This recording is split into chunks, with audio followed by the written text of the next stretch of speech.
हमारे बीच आदरणीय पुलिस अधीक्षक महोदय आए हुए हैं आपसे चर्चा करने के लिए। आवाज आ रही है? अच्छा लग रहा है, इतने सारे लोग। आई थिंक पिछली बार जब हम मिले थे तो उसके बाद भी काफी बहुत बच्चे इसमें शामिल हुए। आप लोगों को देख के देखिए, ये समय समय की बात है। आज मैं यहाँ हूँ, कुछ समय पहले मैं वहां भी था। हम लोग जब अपने समय में जब सर्विस में सिलेक्ट नहीं हुए थे या जब किसी नौकरी में हमारा चयन नहीं हुआ था, हम लोग भी अपने अपने स्तर पर जो अफोर्ड कर सकते थे या जो अवेलेबल था उन संसाधनों का इस्तेमाल करने की कोशिश करते थे। मैं मूलतः दिल्ली से हूँ। पहले इंजीनियरिंग की पढ़ाई की मैंने, उसके बाद MBA किया, उसके बाद करीब 1 साल नौकरी की प्राइवेट सेक्टर में। फिर साथ साथ UPSC की तैयारी की थी, तो इसी वर्ष UPSC में चयन हुआ। उसके बाद छत्तीसगढ़ में IPS में मेरा सिलेक्शन हुआ। उसके बाद अभी तक पिछले 8 साल में अलग अलग जगह पर छत्तीसगढ़ में, खासकर बस्तर में काफी ज्यादा समय तक सेवा दी है। जब हम लोग इस फेज की बात करते हैं, जिस फेज में अभी आप लोग हैं, बहुत सारी शंकाएं रहती हैं मन में। बहुत सारे दोस्त हैं, छोटे भाई बहन भी हैं, रिश्तेदार भी हैं, वो भी पूछते हैं कि क्या करें। जैसे उदाहरण के तौर पे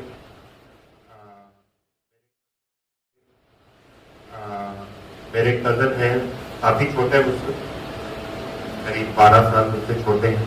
और अभी उनकी ग्रेजुएशन की हुई है।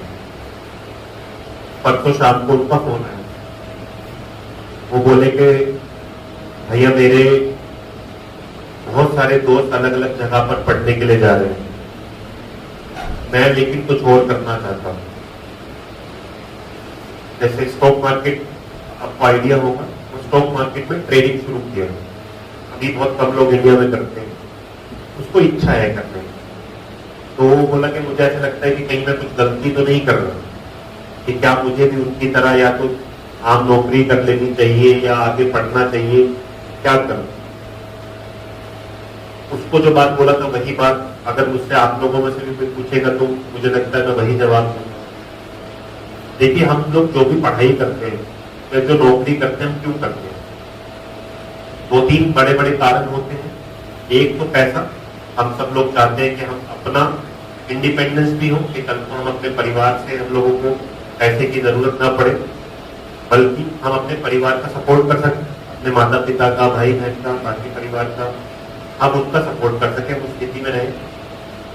दूसरा इज्जत, जब तक हम काम नहीं करते, हमारी सोसाइटी है, हमारा परिवार है, उसमें हमारी इज्जत नहीं होती। पहले सिर्फ लड़कों के ऊपर लागू होता था, लेकिन अच्छी बात है कि अब लड़कियों के ऊपर भी लागू होता है। क्या? क्योंकि लड़कियां काम करने लगी हैं, लड़के हमारे बीच बैठी हैं, एक बहुत बड़ा उदाहरण है। तो समय बहुत बदल गया है।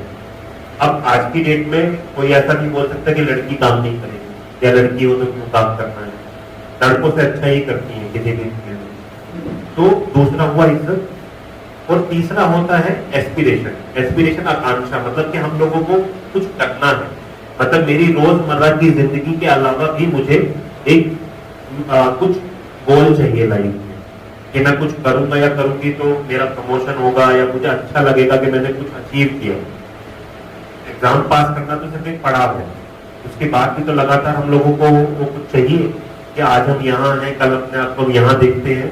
वो ह्यूमन टेंडेंसी है, हर एक इंसान को वो चाहिए। ये 3 बड़े कारण हैं जो मुझे समझ आते हैं हम लोग क्यों कोई भी काम करते हैं। उसी के लिए हम पढ़ते भी हैं। हमारे, खासकर हमारे देश में अनफॉर्चुनेटली हम लोग कभी पढ़ने के लिए नहीं पढ़ते। हम लोग सिर्फ इसलिए पढ़ते हैं कि हमको एक दिन नौकरी मिल जाएगी।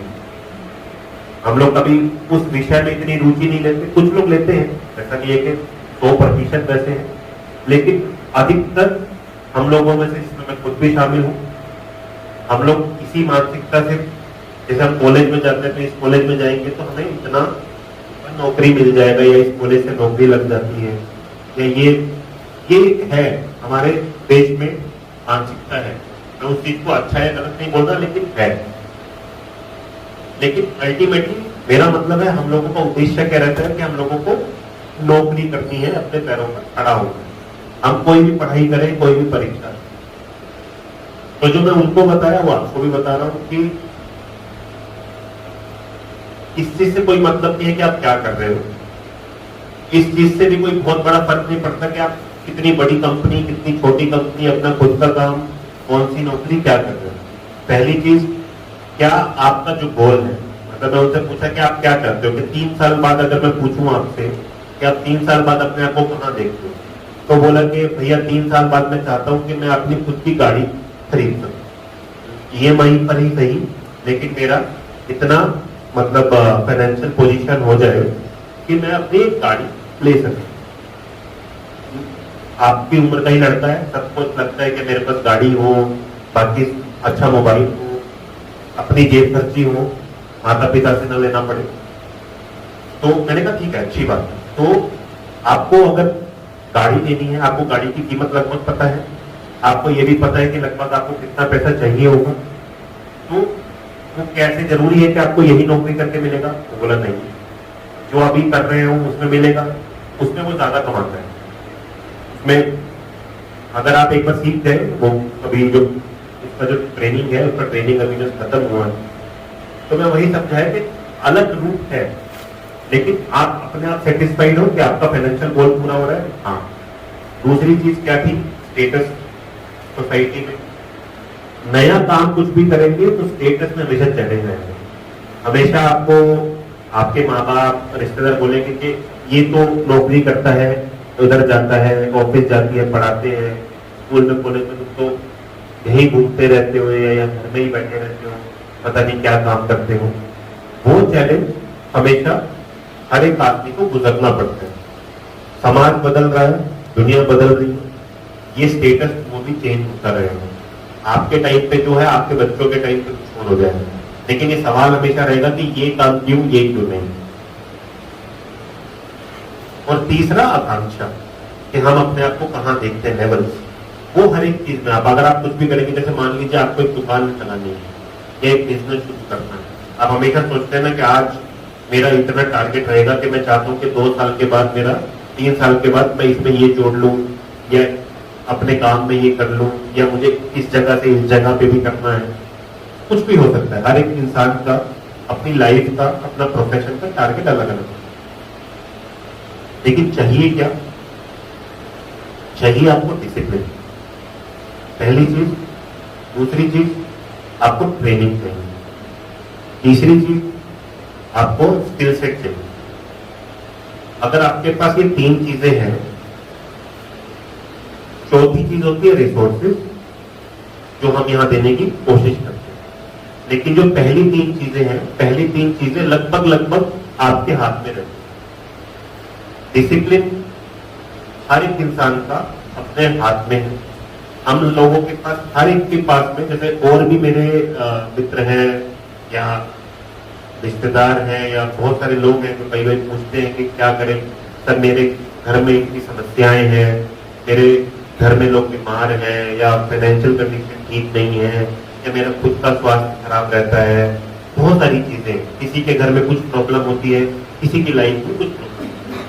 ऐसा आपको कोई इंसान नहीं मिलेगा जिसके पास में ये सब कुछ अच्छा हो।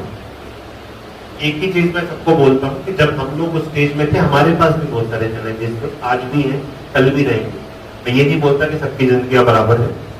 निश्चित तौर पर कुछ लोगों को बहुत ज्यादा परिश्रम करना पड़ता है, बहुत ज्यादा उनको दिक्कतों का सामना करना पड़ता है, लेकिन सोच हमेशा पॉजिटिव रखनी चाहिए। हमारी सोच क्या होनी चाहिए कि मैं इतना मुसीबत आज के समय में देख रहा हूं या देख रही हूं, मुझे अपनी जिंदगी बदलनी है। चाहे उसके लिए मुझे 2 साल लगे, 1 साल लगे, 4 साल लगे, ये परीक्षा लगे, वो परीक्षा लगे, ये काम लगे, लेकिन मुझे अपनी जिंदगी बदलनी है। और वो बदलना मेरे ही हाथ में है। देखिए, एक चीज होती है लक। हम बोलते हैं ना कि यार उसकी तो किस्मत अच्छी थी, और थी छोड़ो, चलो हम असामाजिक चीजों के बारे में, बात करके कि किसी ने जुआ में पैसा लगाया, अरे वो देखो उसकी किस्मत कितनी अच्छी थी, 10 रुपए लगाया 1000 रुपए लेके चला गया। लेकिन एक आदमी ने जीते होंगे 1000 रुपए, बाकी करीब 1000 लोगों ने 10-10 रुपए भी गवा दिए होंगे। तो क्या लक के भरोसे बैठ सकते हैं? लक तो जुआ है। अच्छा समय होता है, बोलते हैं ना, जब अगर आप मेहनत करें तो भगवान और पूरी कायनात आपकी मदद करने के लिए आ जाती है, होता ही है। आप हमेशा देखिएगा जब आपका सबसे बुरा समय होगा, किसी न किसी तरीके से आपको कहीं ना कहीं कोई ना कोई मदद मिलेगी, अगर आपका ध्येय अच्छा होगा तो। अगर आप बोलेंगे कि मुझे इस समस्या से, इस स्थिति से, इस समय से बाहर निकलना है, तो आपको कोई ना कोई रास्ता मिलेगा, सबको मिलता है। मतलब ये सिर्फ ज्ञान की बात नहीं है, ऐसा नहीं है कि मैं कोई आपको कोई साधु बाबा का ज्ञान दे रहा हूं। हम सब अलग अलग समय पे इस चीज को महसूस किए हैं। हमें बस मेहनत करनी है, हिम्मत नहीं आ रही। में से बहुत लोग हैं, मैं जब पढ़ाई करता था, मैं ऐसा नहीं था कि सबसे अच्छा स्टूडेंट था या मतलब सबसे ज्यादा नंबर मेरे आते थे, बहुत ही एवरेज स्टूडेंट था मैं। खेल कूद में भी कभी, इनफैक्ट आईपीएस ट्रेनिंग में सबसे ज्यादा फिटनेस का ट्रेनिंग लिया, उससे पहले कभी खेल कूद में बहुत इंटरेस्ट था, पढ़ाई में फिर भी रहता था। लेकिन उसके बाद भी मैं आज वहां हूं जहां पर एग्जाम क्लियर करके मैं आया हूं। और मैं अकेला नहीं हूं, आप और लोगों की भी कहानियां सुनेंगे या पढ़ेंगे या और लोगों से आप बात करेंगे। ये जितने लोग हैं अभी अलग अलग मतलब चाहे कवर्धा हो चाहे कहीं पे अलग अलग जगह पे जो लोग, आप उनसे बात करके देखिए, पूछेगा कि सर आप टॉपर थे क्या स्कूल में या कॉलेज में? आपको 90% से ज्यादा लोग बोलेंगे नहीं। हम सब लोग अपने अपने समय पे अपनी अपनी धीरे धीरे पढ़ के, अच्छा ठीक है एक में नंबर नहीं आए, ठीक है अगली बार हम अच्छी कोशिश करेंगे, फिर नंबर आएंगे। मेरा तो थैंकफुली पहले अटेम्प्ट में हो गया था। मेरे बहुत सारे अच्छे दोस्त हैं जो इवन 6th अटेम्प्ट में निकले, जो लास्ट अटेम्प्ट था उनका, या कोई 4th अटेम्प्ट में निकला था। कुछ ऐसे हैं जो पहले किसी और नौकरी में थे, उन्हें दूसरी नौकरी चाहिए थी, तो वो इसको आईपीएस बनना है तो आईपीएस ही बनना है, तो दोबारा पेपर दिए, आईएएस बनना है तो आईएएस ही बनना है, दोबारा पेपर दिए, निकले, मेहनत किए। लेकिन खास बात क्या थी, कभी हिम्मत नहीं हारी। हम में से ज्यादातर लोग हिम्मत हार जाते। मैंने देखा है, मेरे साथ में पढ़ने वाले बहुत अच्छे अच्छे लड़के थे, मैं उनसे जाके डाउट पूछता था।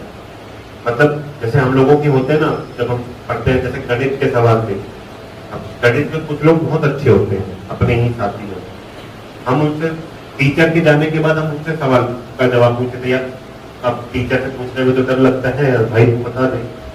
वो समझाते भी थे, अच्छे लड़के थे, लेकिन उसका एक एग्जाम क्लियर नहीं हुआ, उसने हिम्मत हारी। और मुझसे बहुत अच्छा था वो पढ़ाई में मेरा, लेकिन मैं एक एग्जाम क्लियर नहीं हुआ, दूसरा नहीं हुआ, तीसरा चौथा दिया, 5वां दिया, 3 निकल गए, उसमें से एक में सिलेक्शन हो, कॉलेज गया आगे। मैं ये नहीं कह रहा कि मैं अपनी पढ़ाई करता, मैं बता रहा हूँ कि अगर वो लड़का उस दिन हिम्मत नहीं हारता तो वो शायद मुझसे भी आगे होता। अभी भी अच्छा कर रहा है। उसके बाद वो 2 साल उसका खराब रहा, जब वो डिप्रेशन में चला गया था, उसे उम्मीद नहीं थी कि उसका पेपर क्लियर नहीं होगा। 2 साल लगे उसको, लेकिन आज वो बहुत बड़ी कंपनी में मैनेजर की पोस्ट पे IOCL में है, और उसके बाद उसने MBA भी कर लिया। अभी तो वो बहुत अच्छी जगह पे, मतलब शायद थोड़े दिन में US जाने वाला है। तो मैं सिर्फ जर्नी बता रहा हूँ। देखिए एक जर्नी मेरी है, मैं पढ़ लिया, मेरा थोड़ा स्मूथ हो गया। वो नहीं पढ़ा, 2 साल संघर्ष किया, लेकिन किया। ऐसा नहीं है कि 2 साल के बाद उसने हिम्मत हारे रखी। आज की समय में मुझसे ज्यादा कमाता है, और ये हम सब लोगों पे लागू होता है। आज हम जितने लोग इस रूम में बैठे हैं, देखिए अभी कोई परीक्षा होगी, आप में से मान लीजिए 10 या 20% बहुत अच्छे से पास हो जाएंगे, जो मेहनत भी करते होंगे, जिनके पास नेचुरल कुछ गुण होता है ना, जैसे मैं बताया गणित में कुछ अच्छे होते हैं। हर बच्चा गणित में अच्छा नहीं होता, लेकिन जो अच्छा नहीं है वो प्रैक्टिस तो कर सकता है। हर बच्चा भागने में अच्छा नहीं होता, लेकिन आपको जो मिनिमम थ्रेशोल्ड है, जो क्वालिफाइंग मार्क्स है, उतना लाने की प्रैक्टिस तो कर सकते हैं। ठीक है, फर्स्ट हर कोई नहीं आएगा, मान लिया। हमें लाइफ में फर्स्ट नहीं आना है हर चीज में, हमें लाइफ में क्वालिफाई करना है। अगर हम फर्स्ट आ सकते हैं बहुत अच्छी बात है, लेकिन जरूरत किस चीज की है? क्वालिफाई करने की। कई बार क्या होता है, हम लोग ये मान के चलते हैं कि यार ये तो बहुत ही अच्छा है, ये तो फर्स्ट तो इसी को आना है, हम क्या करेंगे? भाई एक ही सीट थोड़ी ना है, ये कोई रेस थोड़ी ना है। कोई भी एग्जाम होगा, 20 सीट, 30 सीट, 50 सीट, 100 सीट तो होंगी, टॉपर तो एक ही होगा। बाकी 49 लोग भी वही नौकरी करेंगे जो टॉपर करने वाला है या करने वाली। हम लोगों को वैसे सोचना, मेरा मकसद क्या है, मुझे क्वालिफाई करना है। क्वालिफाई के ऊपर की अगर मेरी क्षमता है या मेरी इच्छा है या मेरी दृढ़ शक्ति उतनी ज्यादा है तो बिल्कुल आप फर्स्ट आओ।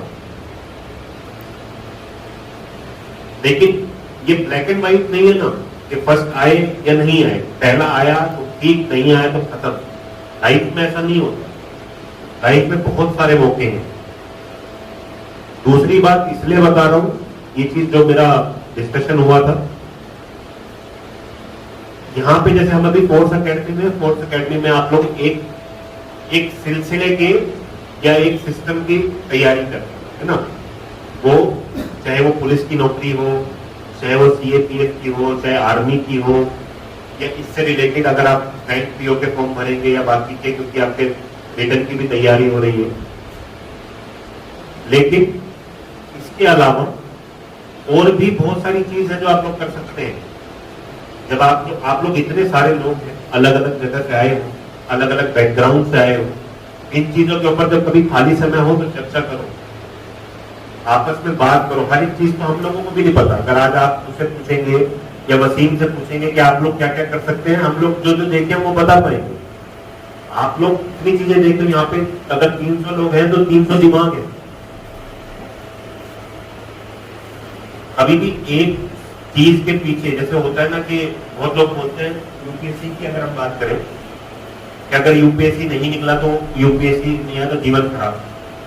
6 साल लगे हैं यूपीएससी निकालने में, नहीं निकला तो कुछ करने लायक नहीं, फिर डिप्रेशन में चले गए, कुछ नहीं किया। ऐसा थोड़ी ना। यूपीएससी क्यों निकाल रहे हैं? मैं वापस उन्हीं 3 चीजों पे आता हूँ जो मैं पहले बोला था। यूपीएससी क्यों निकाल रहे हैं? मुझे तनख्वाह मिलेगी एक अच्छी, जिससे मैं अपना और अपने परिवार का भरण पोषण करूं। दूसरा स्टेटस है, यूपीएससी है तो एक इज्जतदार समाज में इज्जत है, मेरे परिवार की इज्जत है, मेरी इज्जत है। तीसरा एस्पिरेशन है कि आज मैं एसपी हूँ, कल डीआईजी, परसों आईजी, मेरा एक करियर है और उसी हिसाब से हम सोचते हैं। ये तीनों चीजें ही हैं, इसके अलावा तो कुछ नहीं है यूपीएससी में। आप ये बोल सकते हैं कि यूपीएससी में इज्जत थोड़ी ज्यादा है, दूसरे किसी काम में हो सकता है थोड़ी कम हो, या अलग तरह की इज्जत। लेकिन वो यूपीएससी नहीं निकलने की क्या दुनिया खत्म हो जाती है? अगर आप लोग जिस एग्जाम के लिए बैठ रहे हैं वो नहीं निकलेगा तो क्या दुनिया खत्म हो जाएगी? क्या इसका मतलब है कि आप लोग नकारा हो? बहुत लोग ये मान लेते हैं कि हमारा नहीं निकला तो हम लोग नकारा है, कि हम लोगों के शायद अंदर वो है ही नहीं बात जो चाहिए होती है। लेकिन ऐसा नहीं होता। आप लोग एक छोटा सा चीज है, आप लोग हल्का फुल्का रनिंग कब सभी कर ही रहे होंगे, वो तो ट्रेनिंग में हो ही रहे। आप कभी भी रेगुलर 5 दिन का या 7 दिन का अपना रनिंग का 100 मीटर का टाइम देखना, आपको हमेशा वेरिएंस मिलेगा। मिलेगा कि नहीं मिलेगा? तभी आप ये बोल सकते हो कि आपको 7 दिन एग्जैक्ट सेम टाइम में आप 100 मीटर भाग लोगे। नहीं होता ना, ऐसे अलग अलग दिन होता है। आप सेम सवाल एक दिन निकाल लोगे, हो सकता है किसी और दिन नहीं निकाल पाते। सेम चीज आपको आज याद है, हो सकता है कि आप पढ़े भी हो तो भी भूल जाओ पेपर में। होता है ना, कभी कभी दिन खराब होता है, कभी कभी अच्छा होता है, उतना लग चलता है। लेकिन उसका मतलब क्या है कि एक परीक्षा या एक परिणाम आपका भविष्य और आपका जीवन तय नहीं कर सकता। तो यही बात जब हम लोग समझ लेते हैं, बस इतना होगा, कोई उस पर पहले चला जाएगा, कोई बाद में जाएगा। हो सकता है कोई 2021 बैच में भर्ती हो, कोई 22 बैच में हो, कोई 23 में हो, या कोई भर्ती ना हो, लगे कि यार ये सब नहीं करना मुझे, मैं तो ये करना चाहता हूँ या ये करने चाहती हूँ। वो जाए, एक दिन आप लोग मिलोगे जब यहाँ से, जब 4-5 साल बाद, 7 साल बाद, तो आप बोलोगे अरे आप कहाँ हो? अच्छा मैं तो उस परीक्षा में निकल गया था। आप कहाँ हो? अरे मैं तो ये दूसरे वाला परीक्षा में किए तो मैं किस जॉब में आ गई। ये तो अच्छी बात है। तीसरा, अरे मैं तो अपना ही कुछ शुरू कर लिया था, ये देखो आज मैं ये करता हूँ या ये कर रहा हूँ। हजारों ऑप्शन है। अपना जो ऑब्जेक्टिव है, ऑब्जेक्टिव कभी भी जॉब के ऊपर मत फिक्स करना। जिस दिन जॉब के ऊपर फिक्स हो गया, निकल गया तो बहुत अच्छा लगेगा, नहीं निकला तो फिर ऐसा लगेगा कि जीवन में करने को कुछ नहीं बचा। ट्रेनिंग हमेशा ऐसी करो, जैसे बोलते हैं ना, एक इंग्लिश में कहावत है, don't put all your eggs in one basket. एक ही टोकरी में सारे अंडे मत डालो, टोकरी टूट गई तो सारे अंडे गए। हमेशा अपने आप को इस काबिल बना के रखो कि ये नहीं तो ये नहीं तो ये, 2-3 ऑप्शन होने चाहिए कम से कम लाइफ की स्टेज में। एक कुछ लोग बोलते हैं कि प्लान भी नहीं होना चाहिए। जब आपके पास दूसरा ऑप्शन है तो आपका दिमाग भटकने लगता है। वो भी ठीक है अगर आप उतने डिसिप्लिन हो। अगर आप कहते हो कि मुझे अगर 18 घंटे पढ़ने की जरूरत है तो मैं 18 घंटे पढ़ूंगा या पढ़ूंगी, अगर आप उतने डिसिप्लिन हो तो मत रखो। लेकिन अगर आपको लगता है कि आप उतने डिसिप्लिन नहीं हो, हमेशा ऑप्शन रखो।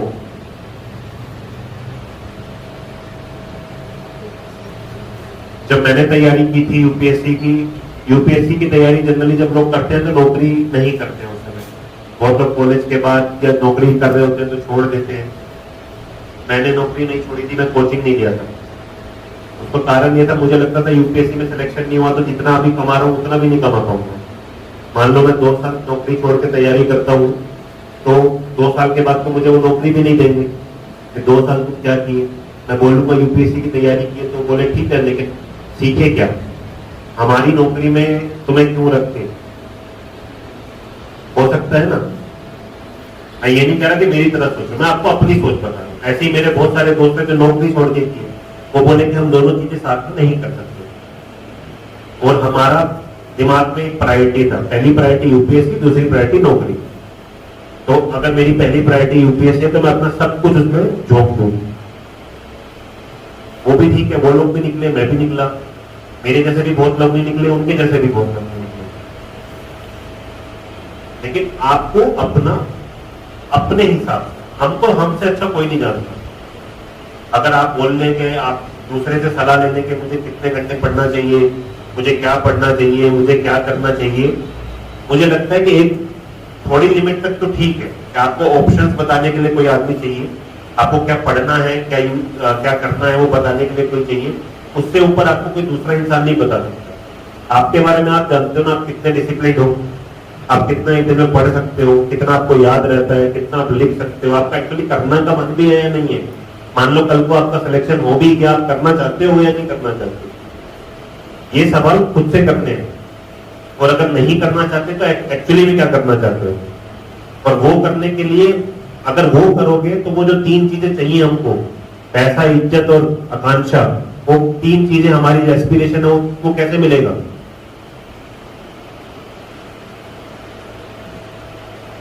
अगर वो 3 चीजें हमें किसी दूसरी चीज में मिल सकती है जो हमें अच्छा लगता है तो हमें वो करना चाहिए।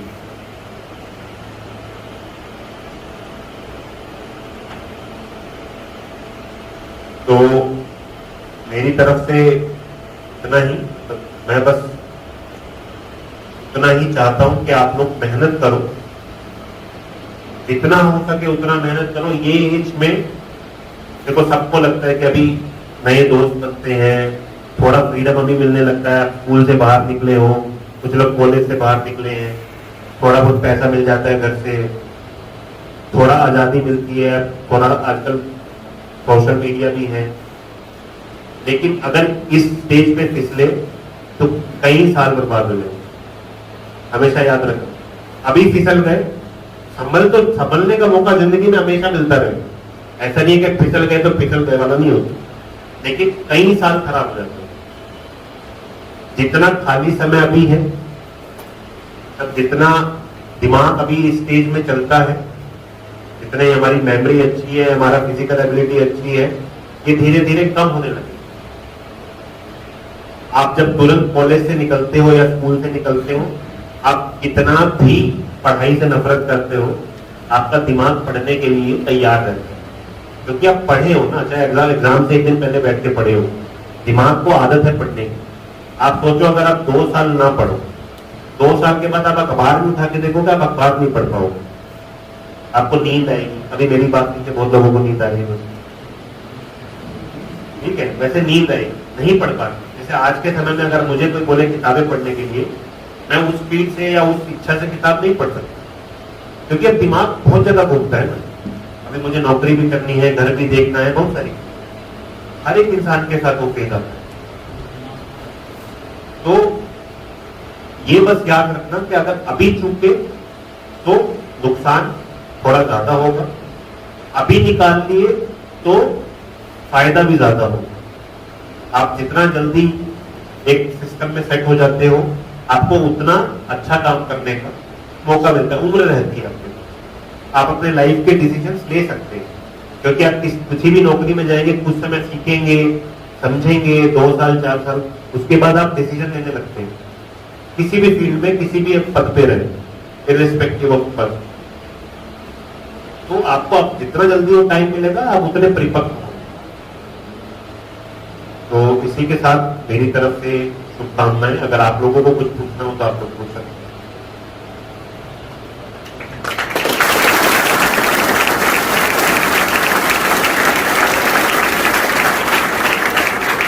सर से कोई क्वेश्चन पूछना चाह रहे हैं तो आप लोग पूछ लीजिए, अभी है आपको मौका।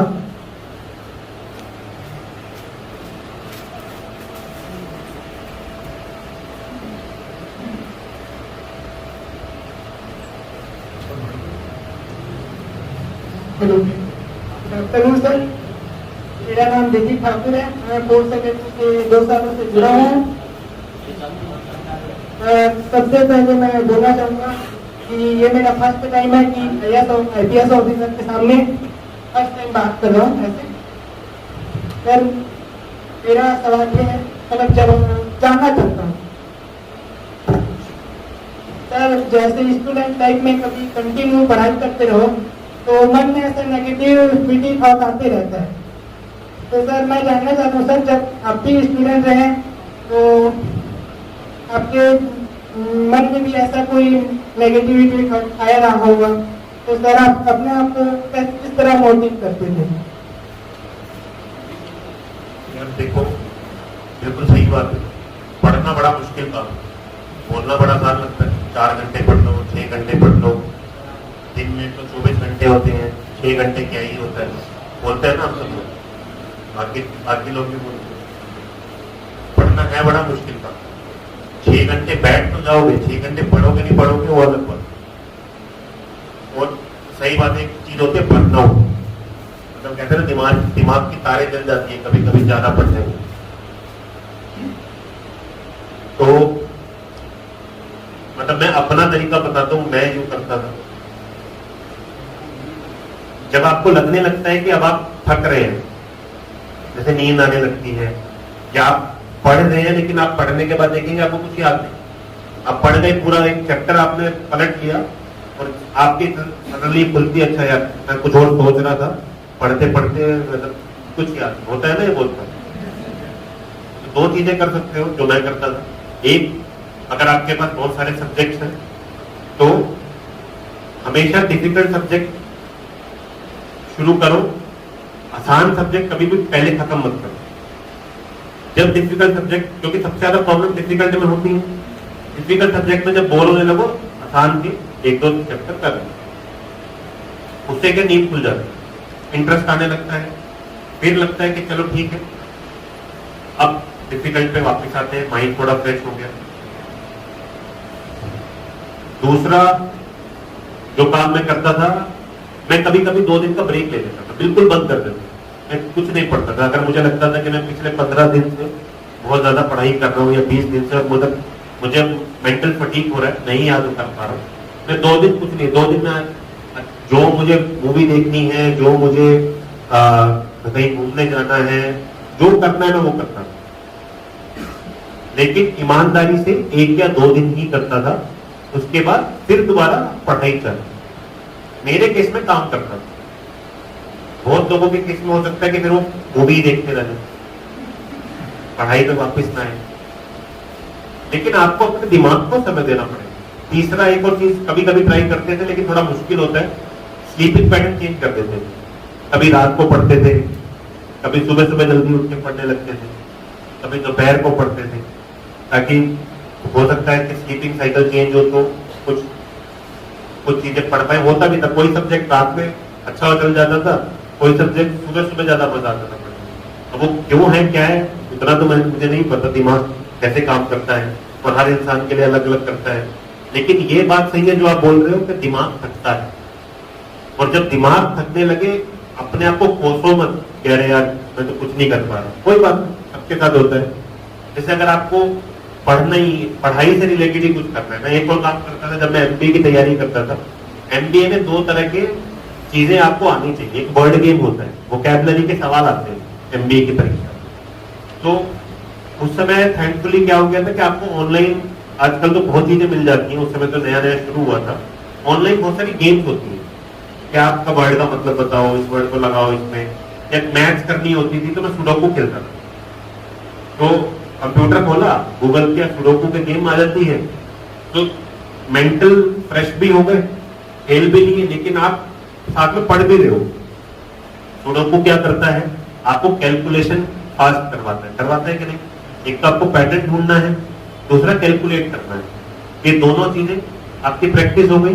वर्ड गेम खेलिए तो वर्ड गेम में क्या हुआ, 2-4 नए शब्द सीख गए, उनका इस्तेमाल सीख गए, क्योंकि वो मुझे उस परीक्षा में जरूरत थी। ये दोनों चीजों की आप ये काम भी कर सकते हैं। जैसे अगर आपको और कुछ नहीं तो जनरल नॉलेज के कुछ होते ना, बहुत रैंडम सवाल हाथ मिल जाते हैं, पढ़ लो जो मन करे, कुछ सीखोगे, दिमाग भी फ्रेश हो जाएगा। मान लो वो पूरा पढ़ के नहीं भी कुछ याद हुआ, क्या फर्क पड़ता है, आपका दिमाग तो फ्रेश हो गया।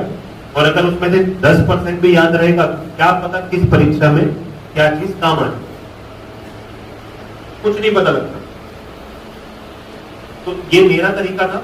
बाकी आप, क्योंकि मैं वही बात बोलूंगा कि हम सब लोग अपने आप, हम लोगों को देखना है कि हम लोग क्या कर सकते हैं। ये कुछ तरीके हैं जो आप लोग अगर चाहें तो ट्राई कर सकते हैं।